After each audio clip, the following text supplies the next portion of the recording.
আসসালামু আলাইকুম ফ্রেন্ডস, অ্যাডজেট শিক্ষায় আপনাদেরকে স্বাগতম। আপনারা সবাই কেমন আছেন? আশা করি সবাই ভালো আছেন। বরাবরের মতো আপনাদের সাথে আছি আমি সাইফুল ইসলাম। চলে এসেছি নতুন একটি ভিডিও নিয়ে।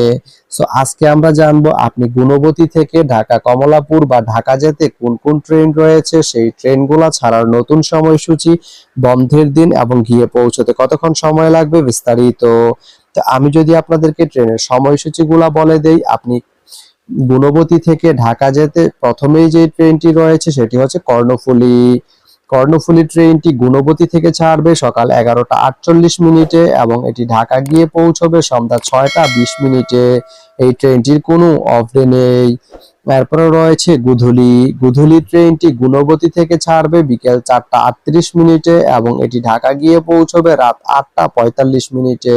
এই ট্রেনটির কোনো অফ ডে নেই। তো আপনি গুণবতী থেকে ঢাকা যেতে এই দুইটি ট্রেনের যে কোনো একটি ট্রেন ব্যবহার করতে পারেন। তো ভিডিওটি কেমন লাগলো অবশ্যই কমেন্ট করে জানাবেন। আর ভিডিওটি যদি ভালো লেগে থাকে বা আপনার কোনো উপকারে এসে থাকে তাহলে ভিডিওতে একটা লাইক করে দিবেন, কারণ আপনার একটা লাইক আমাকে অনেক ইন্সপায়ার করে নতুন নতুন আরো ভিডিও বানাতে। তো ধন্যবাদ সবাইকে ভিডিওটি এতক্ষণ ধৈর্য ধরে দেখার জন্য। ভালো থাকবেন, সুস্থ থাকবেন, অ্যাডজেট শিক্ষার সঙ্গেই থাকবেন।